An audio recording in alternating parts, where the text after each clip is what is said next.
Hey, what's going on, guys? It's Turin here with another Warhammer Total War live battlecast. In this particular game, we're going to have a little bit of fun, guys. We're playing against Clan Angren here, so I think it's time to party. So we're going to do an all GOBBO build, which I haven't done in quite some time, but I know some of you guys wanted some unusual builds to come back into the mix. So we're going to go ahead and do it, and hopefully you guys enjoy it. So we're going to get Skarsnik, of course, got to stay in character. Though the anti-large bonus is pretty much all but useless, we're still going to get it and just have fun.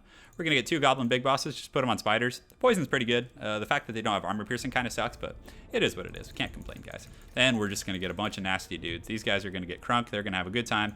We're going to get that Goblin Great Shaman as well. And let's see, we want to get rid of these. We want to probably keep Sneaky Stabbing and Itchy Nuisance. I mean, those are just 2 great abilities, and direct, damage magic spells usually don't do that well in this build, so. Rusty Arrows are really good. On top of that, I mean, the other missile units, in my opinion, aren't worth getting, but we're just going to get some regular Night Goblin Archers just so we can, get these guys to sunder the armor, and then the other group will do a little bit more damage considering they have less armor. So on top of that, of course, what GOBBO army would be complete without squigs? So we're going to get 3 squig herds here. Hopefully they'll pay their dues. We're going to get some Doomdiver catapults, just 3 of those. Let's just go deep and have some fun, guys. So let's see what else. I guess I have my mobile kind of bases covered there, but a lot of the dwarf units with great weapons now, I actually have charge defense against large, which is pretty good. Again, it's not going to be great against this build because I'm not bringing black orcs and things like that, so hopefully my opponent won't be expecting it. Although I feel like I should maybe cut this. And these guys there's some infantry I wanted to get that are just so good. Where are they? I'm looking right now. Oh, here they are. So which ones are the unbreakable ones? Yeah, these guys. So I know they don't have armor piercing, but still, they're just such a solid unit. Let's see what else do we want to get. Do we want to get some Goblin Wolf Riders just to troll around in the back? I feel like it's kind of a wasted investment, to be honest. So we could get some Night Goblins, but I feel like we already have a pretty solid GOBBO front line here. So we're just going to chevron these guys up, and let's see how many of them we can get to the silver tier. So Skarsnik, these guys, I mean, they do have, 24 armor piercing damage, so it's not a complete joke. We probably should have split the chevrons up, but it should be fine, guys. No big deal. 3 Doomdiver catapults is going to be a lot of pressure on our dwarven buddy here, and I'm really, really hoping that he is just baiting me with the Angren and he's not actually playing, the Clan Angren ethereal build, because then I'm just going to be in really, really bad shape, because I don't have magic damage, and it's literally going to take the Gobbos an hour and a half to, do anything to those guys. So we'll see, guys. We'll see. But I mean, the one thing about the ethereal build is they're so darn expensive that it really cuts into the core of the rest of your army. So this map's pretty good for me. I should be able to get the hill before the Dawi do. And if he brings gyrocopters, I think the combination of my Doomdivers, the Rusty Arrows, should be able to deal with it. But again, maybe not. It's going to be tough for sure. Yeah, I didn't even think about that, actually. Darn, I should. On that note, I probably would have brought some more, cheap low-tier archers to just waste their ammunition at least. So we'll see, guys. We'll see. I do have Skarsnik. I didn't bring his magic missile effect either, though. I wonder if the gyrocopters actually have that magic resist. I'm not sure. It's a good question. So it's time to party, guys. I do like this map. It's actually really fun because you kind of don't know what you're expecting, and you just walk over the hill, and it's always a little bit of chaos. But I really hope he's not one of those dwarf players that deploys in the back corner of the map. That's literally the worst thing on the planet. I hate facing that. You have to march to the ends of the earth to get there. All right, so we're gonna just get these guys. We're gonna get these guys here, just so. Pretty standard protocol. Just big kind of mouth breathing front line here, and then in the secondary line you just got archers, just meat and potatoes kind of set up here. We'll get these guys going here. We probably want to just put them with the main group, which is fine. Gobbler's ready. I do have the Trixie Traps and a bunch of other fun business going on. We can put these guys in group 2. We could Vanguard them. I don't know. Do they have Vanguard? I don't think they do, actually. No, they don't. Okay, so it doesn't matter anyway. So let's put one group here, one group here. Just put them in 2 and 3, respectively, so we can kind of do some fun, fancy footwork on those guys. And we do want to deploy a little bit closer. We do. That's fine. We can just walk over, and the Doomdivers shouldn't be obstructed too much by that. Skarsnik's pretty good, though. I mean, he's a force to be reckoned with. Of course, he has Wah. He does have Trixie Traps, which is pretty great. The speed is not that pertinent against the dwarves since they usually don't move, but charge bonus is okay. The leadership's nice. Could be worse. Spider the Bad Moon's quite good too, but none of my guys have shields. But it does give expert charge defense, but I really shouldn't have gotten that. Excuse me. I think that was a bad choice on my part. But lesson learned, guys. We're just having some fun, playing some Gobbos. Nice little grudge match. I'm sure the Dawi will appreciate it. So we're going to run over here. We're going to get these guys up on the hill here. Just start marching. Keep our Doomdivers in place. Let's go ahead and put them in group 4. So then we can kind of manually switch to them and target if need be. We can scoot them up just a little bit, just in case. He's further back. And we should get sight here in just a moment, once we get up and over this hill. So let's go ahead and do that. Go ahead and do that, see how it's going, and we are ready to party.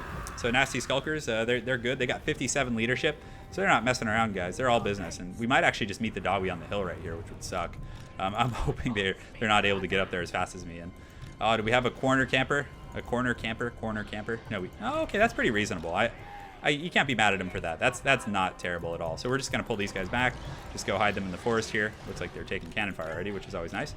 These guys we can just go put in the tree line over here.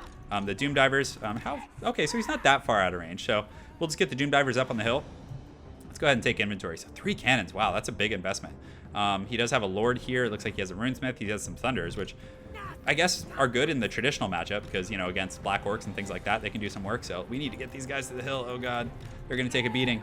Once my Doom Divers are in position, though, I think we can go. But until then, we're just going to have to kind of hide out a little bit. So let's get further down the hill so we can't get line of sight of my Lord. We'll hide these guys in the tree. And, oh, does he have Iron Drakes, too? I hope so. That would be really cool to see those guys in action. He does have Peak Gate Guard, so he was really expecting Black Orcs, it looks like. So Miners with Blasting Charges. The Blasting Charges actually do okay at disrupting the Gobbo lines, which is pretty funny, actually. So these guys are hiding in the trees. We're just waiting for our Doom Divers to get in position. Come on, get up there, boys. Push a little faster. They're trying. They're doing their thing. It's funny that, like, these guys, I'll just sit back and watch while these four, like, push it. You could easily just get that entire crew pushing, and it would probably go twice as fast. But I suppose that's the way of the goblins. So this is pretty cool, actually, the Smoke Bomb. I've never really used it that effectively, but it's a neat ability. 76% charge speed. It's funny, I'm treating this like a regular commentary, just not paying attention to what's going on. So we're just about in range here. Oh, this is some great positioning. So let's start advancing now. It's time, guys. The time for half measures is over. So they're about in position. So let's go ahead and get this guy going here. So we can just start targeting these guys and these guys and these guys. We probably actually want to target the Peak Gate Guard. It's a very high value unit. Other than that, yeah, actually, I think it might be better to just target his missile units. And yeah, that one can target those long units. That's fine. So these Squigs are going to have a good time for sure. But you see the Doom Divers coming in. And this is when he knows that it's time for business. Doom Divers are very annoying when you're playing as the Dwarfs. So if he's going to leave those cannons alone, I mean, these Squigs are just going to have a feast. So let's just kind of run those guys around. Just continue advancing here. I have a very wide formation, so I don't know if he's going to be able to handle all of that. I could just wait it out, but he also has 3 cannons, so I kind of want to just get in there and apply some pressure. And hopefully the cannons in the long game will help me out. So you can see I'm doing a little bit of damage. Squigs are coming. It's hard for the Thunders to kind of adjust for them, in my opinion. So we're just going to keep going. He's probably wondering where my Black Orcs are right now. I do have 30 Winds of Magic too, so very, very happy about that. We're doing a little bit of damage on these Peak Gate Guard here, but fortunately you can see the cannons here just going after my Goblin Big Bosses pretty aggressively. He does farm a nice little shield wall here, but we're just going to keep harassing and be really annoying in that back line. Probably get a little bit of a charge on those. So we'll go here, we'll just go here. Is he going to retreat those miners? I wonder, so we'll see. We're going to do this. These guys can go around the back. These guys can go around the back as well. Skarsnik we can just send in the front line, and I think we're good, guys. So let's just engage here. Pull these guys around here. Go ahead and get big pop of Skarsnik in there. These Goblin Big Bosses, we probably want to sneak around the back as well, just like that. It's cool. So far, so good, guys. So we're going to put the Itchy Nuisance on his front line right now as we engage. These guys, yeah, this isn't the best situation for me at all. So we're going to get in here. He's doing a very good job pressuring my, some of my important units here. We want to get these guys going. So these nasty Stalkers are doing all right. They're engaged for the most part. Go ahead and engage here. Let's kind of get these troops around here. These guys are doing pretty good. We actually were able to munch in on some of those Thunderers. So let's go ahead and use the wall. Have Skarsnik just support the front line. We'll use the Trixie Trap. Should have used it earlier, but it is what it is, guys. No one's perfect. We're able to shut down those Thunders with the Squigs. The Gobbo Hordes are doing pretty good. Looks like he just has a standard Lord too, so we're able to break those guys. So let's pull back here and let's just readjust these guys and just focus the Peak Gate Guard down there.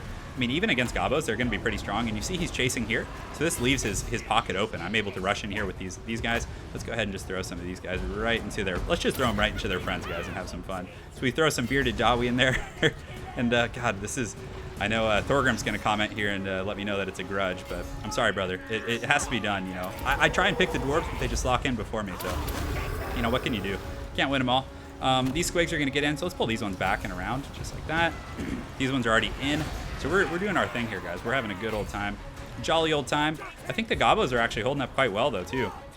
You see they're getting through a lot of these units here. We want to use Sneaky Stab, and we've been really neglecting that. Probably should have used a better click, too. That wasn't very good at all. So we're just going to keep shooting. Oh, I totally have not been microing these missile units like this whole game. So let's just focus this Runesmith here. Just continue to, pressure these forces, and let's actually make sure to finish off those Thunderers. So these Squigs here, doing pretty good. My other group has routed. So the rest of my troops, we got Skarsnik on the Lord, which is just what you want. Skarsnik is a very, very good duelist. So we're going to get him in there, and hopefully he can poke that guy a little bit and do his thing. So the Doom Divers are really just laying the smackdown. So we're just going to start working on these long groups with great weapons. We do have the 2 big bosses here. Let's see if we can kind of scoot them over this way. Use that ability. Chase down those Thunders, make sure they stay off the battlefield. Although, yeah, I feel like it's so important to just finish off those cannons. So you can see the Doom Divers are just continuing to rain. I'll be interested to see their kills after this game is all said and done. So we're going to use that nice itchy nuisance there. Just keep Skarsnik fighting. I think we're getting through that Lord, which is pretty good. So we're going to push these guys back through the cannons. Looks like we routed off. I was a little slow in that, but you don't get no, it's perfect, guys. And it looks like I do have some obstruction here. So do we want to focus the Lord? I feel like we can just focus this cannon down really quickly. And let's see, do we want to just use that? Why not? Let's just use these actions. Who cares, right? Let's have some fun, guys. And it looks cool, right? Maybe it's a kind of a psychological warfare going on. So we'll just use that for thematics. And those damn Thunders are back. That's exactly why I wanted to finish them off. But still, this Lord is having a bad time. Man, Skarsnik just took a beating there. So we're going to pull these guys back to start focusing this Lord with the rusty arrows. We can get the Gobbo in here. We're going to use sneaky stabbing right over here where there's still a lot of fighting going on, actually. But Skarsnik, yeah, it looks like he broke, so that's really not good. So let's pull back here. We might actually be able to do something pretty funny. So let's get the Doom Divers shooting at that Lord right there. Although this is just such a juicy pocket. I don't think we can afford to risk that there. So right now we're going to use the Squigs to just trying to chase down some of these routing units here. Start consolidating our forces a little bit, pull these guys over here. Yeah, so far so good, guys. And actually this Goblin Big Boss will probably be able to do pretty well. So my guys are out running that Lord, so we're actually going to just turn and start firing at him. Hopefully get these guys in here, and I have a really nice blob here. So Skarsnik, hopefully he comes back. It looks like he's wavering, so we can start scurrying him back up to the front line. Focusing these troops down. See Skarsnik and the lads are doing okay. My missile troops are now having a field day just firing at that Lord, which is great. So we have Skarsnik here. We just need to kind of keep this little ball fighting, and we want to get Skarsnik here. Yeah, look at the focus right here of these guys. It's doing really, really good for me. So just kind of cleaning up a lot of his, relatively healthy units. So these Squigs are just doing really good. These Thunders right now could make a huge difference if they're able to fight, So we're going to use Itchy Nuisance right here in this main battle. And then we'll also use Sneaky Stabbing. And once Skarsnik gets here with Wah and the leadership buff, that's going to be huge. I think that'll turn the tide. So we're going to go ahead and use that. We're going to use Sneaky Stabbing over here as well. We're going to use Skarsnik's Wah and all these other fun abilities. Just get him in here fighting on the periphery. I think he should be able to sneak in there, and no pun intended, and finish that Lord off. So let's go ahead and just start focusing that cannon. These missile units are doing well. Let's keep focusing these troops. We don't want to fire into that blob right now. I usually don't mind, but here I don't think we need to. So let's pull these guys over here. Just have them keep fighting. These Squigs, getting some satchel charges thrown at them. But I think we can kind of just charge in here. Yeah, let's just finish those guys off. And Skarsnik's doing okay. He's confident now. So it looks like the Lord is about to die. Yeah, he's broken. So I think we're okay. Let's see. We got some Gobbos over here. Let's pull them this way. Pull these guys this way. And I think everything's functional. That's kind of the thing you really want to focus on, is make sure everything is, relatively speaking, optimal. And you can see that firing line right there is doing really good. So very well played to my opponent. It's always fun to use a Gobbo army. And it catches people off guard, I'm telling you. Like, I did get my missile units firing initially, but then after that, I just completely forgot about them, like, for quite a while. And if I had been more efficient, it could have been a lot better. But gosh, look at that. 73 kills, 82 kills. That's so impressive, for these guys. That's really good. But granted, he did bring Miners and Dwarf Warriors, which are pretty low tier. I mean, these guys cost more than Dwarf Warriors. So just, goes to show. To Loonies, they did pretty good. I actually did get to use their attack once. I know it had some more charges, but I didn't get around to using it, so my apologies, guys. And of course, the Doom Divers, always good in this matchup. You guys saw they put in some work. And my opponent's army was very Black Orc, anti-Black Orc. He had armor piercing here, he had armor piercing here. He even brought Peak Gate Guard, he brought Thunders and Cannons, all of which do really well against Black Orcs and Orc Warboy Biggins for the most part. But again, those meta picks, guys, I'm telling you, they can pull games out of the dumpsters for you. So anyways, really well played to my opponent, Flanders. I hope you guys enjoyed that Gobbo cast, and I hope you all have an excellent night. Take care.